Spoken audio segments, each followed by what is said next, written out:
Morning guys! Papakita ko lang sa inyo kung paano mag-cut ng namarkot na rubber tree. Ang ID niya, Bilis rubber tree. Kantuan nyo guys, oh. Focus. Kantuan nyo guys, oh.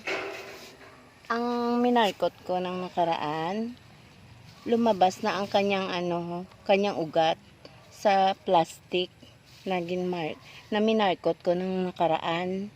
Mga 1 month na ni. Mga 1 month na to eh.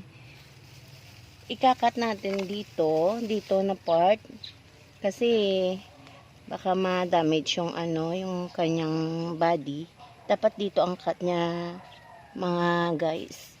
Antawa guys, oh. Puputulin ko na guys sa mother plant niya, ito oh.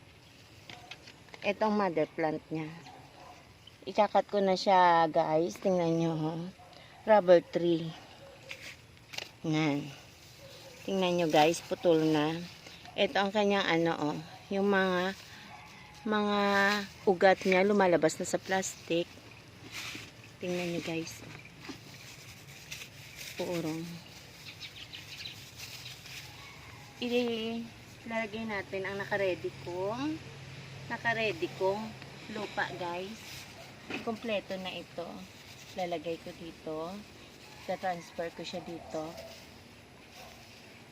Tatanggalin natin ang plastic guys.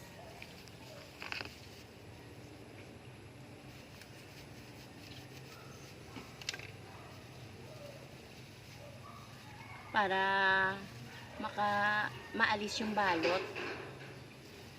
Ganyan guys, oh. Ito guys, oh.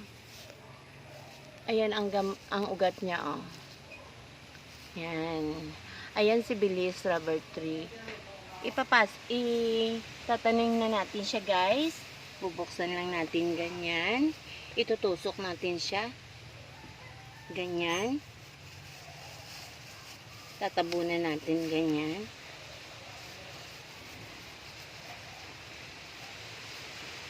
At papabayaan na natin siya dito kasi may ugat naman siya. Hindi na siya mamamatay, guys.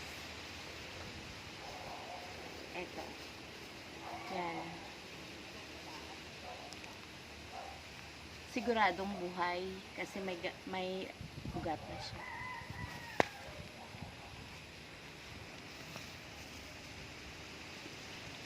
Bye, guys. Thank you for watching.